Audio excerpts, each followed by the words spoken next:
poetry of Hugh MacDiarmid has always fascinated me. There is a serious problem with reading MacDiarmid, even reading him from a text, which is that his early poetry, his most lyrically intense, magnificent poetry, was written in something called Lallands. Lallands is not a language. It is an invented language that MacDiarmid personally created. He was immensely erudite, entirely self-taught, and he was obsessed and fascinated by language, and he researched Scots dialects and he fused them in a language all his own. And there is no way it's possible to read aloud from MacDiarmid and actually explain the meaning of the poem. You simply have to go to the text, which you can buy extremely cheaply on the internet, and this is a beautiful edition by Fifield Books by Carcanet, which I think I paid a penny for plus postage. And there are collected poems, but this does contain the essential poems. This poem is called The Watergore, which means the rainbow. I wi fornicht I the youtramol. I saw yon antrin thing, a watergore, wi its chittering licht a yont the onding, and I thocht to the last while lucky geed afore ye deed. They was nae reek in the lavrock's hoose that nicht, and nae any mine, but I hae thocht to that foolish licht ever since syne. I think that maybe at last I ken what your look meant then. The rough translation is a fortnight before the harvest, I saw that strange thing, a rainbow with its fascinating light, in the shivering downpour, and I thought of the last wild look you gave before you died. There was no smoke in the lark's house that night, and none in mine, and I have thought of that foolish light ever since then, and I think that maybe at last I understand what your look meant then. Obviously some of this poem is in Lallands and some in English, but the total effect is absolutely powerful. The next poem is the Bonnie Brookit Bairn. Brookit means neglected, and this is the poem. It's very short. Mars is braw in Cremasy, Venus in a green silk gown, the old moon shacks her golden feathers, their starry talks a ween o' blethers, nane for thee a thocht despairing, earth tha bonny Brookit Bairn, but greet, and in your tears you'll droon the hale Clanjamfray. Clanjamfray means a collection. There is not much there that's difficult. Cremasy is crimson. Bairn, of course, is child, and a ween o' blethers is a pack of nonsense. And that, I think, is all you really need to understand the passion of that poem. This is the last poem I'm going to read in Lallands, Moonstruck. When the warld's cooped soon as a peerie, that licht-looking craw body the moon sits o' the four cross winds, peering a roon. She's seen me, and strocht loopit clean on the quick o' my heart. The quiver o' coals gouds fairly gin me a stert, and the roaring o' ocean's noo is peery weary to me. Thunder's a tinkling bell, and time hoods like a flea.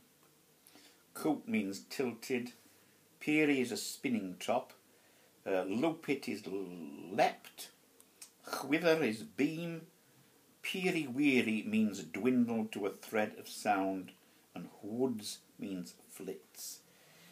These are quite basic things, and I think that it is worth the effort to actually read the poem. This is called Crowdy Now. Oh, to be at Crowdy now, when the last trumpet blaws, and see the deed come looping o'er the old grey wars. Muckle men with touzled beards I grat at as a bairn, all scramble free the crudit clay with feck of swern, and glower at God and a' his gang, angels i' the lift, they trashy blazing French-like folk, wad gie them shift. Fain the woman folk'll seek to make them hold their row, fegs gods no blate gin he stirs up the men are crowdy now. I will read one final poem in Lavan's, because it's probably one of his best, which is the Emis stain, which means the unsteady stone. It is hugely rhythmical. I the howdom deed of the cold hair's nicht, the wan like an Emis stain wags i' the lift, and my eerie memories far like a Yoden drift. Like a Yoden drift, so I couldna read the words could out i' the stain at the fug of fame, and history's hazel raw no yeard it they. MacDiarmid was a hugely contentious and controversial poet and man. He managed on one day to be expelled from the Communist Party and the Nationalist Party simultaneously. He worked during the war in the shipyards at a very basic physical job, and then gradually, as his fame emerged, he managed to write travel books, and he managed to finally be given a civil list pension, and he lived in an isolated cottage which is now kept as a retreat for poets. Each year one poet lives there. It is a very isolated cottage, and he lived there with his wife. His poetry changed suddenly. He began to write in English, and the problem with his poems in English is they tend to be extremely long, and they tend to be very, very weighed down by his learning, which was great but not terribly interesting. He was a Stalinist communist, and things were very much weighted in that way. This is one of his very few short poems, The Skeleton of the Future at Lenin's Tomb. Red granite and black diorite, with the blue of laborodite crystals gleaming like precious stones, in the light reflected from the snow, and behind them the eternal lightning of Lenin's bones. My own favourite amongst MacDiarmid's poems is one section from a vast poem called In Memoriam, James Joyce. The rest of the poem is unfortunately not of this standard, which is why the editors of this book chose this extract. Let the only consistency in the course of my poetry be like that of the hawthorn tree, which in early spring breaks fresh emeralds, then by nature's laws darkens and deepens and takes tints of purple maroon, rose madder and straw. Sometimes these hues are found together in pleasing harmony bound, sometimes they succeed each other, but through all the changes in which the hawthorn is dight, no matter in what order, one thing is sure, the haws shine ever more ruddily bright. And when the leaves have passed, or only in a few tatters remain, the tree to the winter condemned stands forth at last, not bare and drab and pitiful, but a candelabrum of oxidized silver gemmed by innumerable points of ruby, which dominate the whole, and are visible even at a considerable distance, as flame points of living fire. And so it may be, with my poems too at last glance is my only desire. All else must be sacrificed to this great cause. I fear no hardships, I have counted the cost, I with my heart's blood as the hawthorn with its haws, which are sweetened and polished by the frost.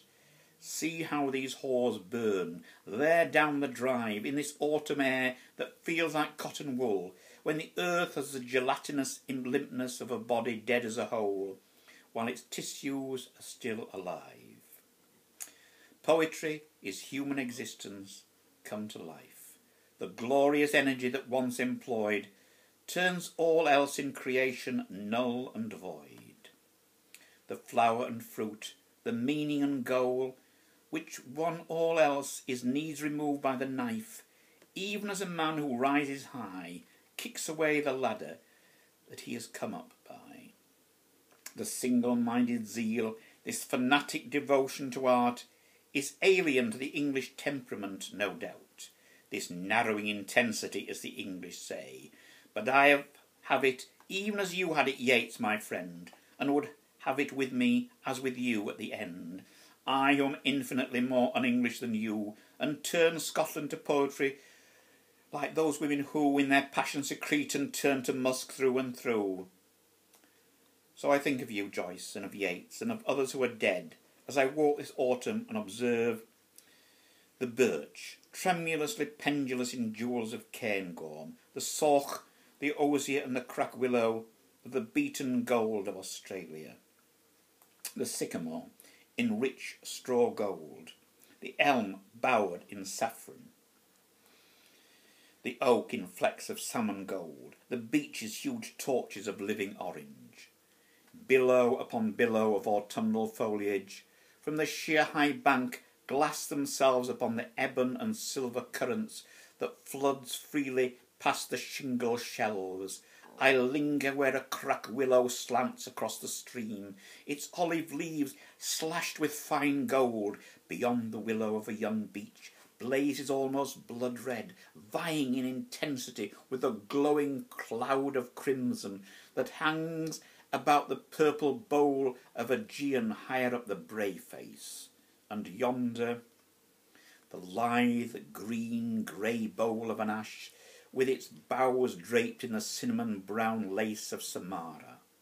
And I remember how in April, upon its bare twigs, the flowers came in ruffs, like the unshorn ridges upon a French poodle, like a dull mulberry at first, before the first feathery fronds of the long-stalked, finely poised, seven-fingered leaves. Even the robin hushes his song in those gold pavilions. Other masters may conceivably write, even yet in C major, but we take the perhaps primrose path to the dodecaphonic bonfire. The dodecaphonic bonfire is relating to the 12-note scales of Schoenberg. This is not a subject I'm good at, but it was one which totally obsessed MacDiarmid, and I think these probably are his greatest poems. There are other poems which are powerful, but I think none as powerful as those, and his poetry is immense. I think about 800 pages, but these I think represent the essence of MacDiarmid at his absolute best, and are well worth reading, and the poems I've returned to for 50 years again and again and again.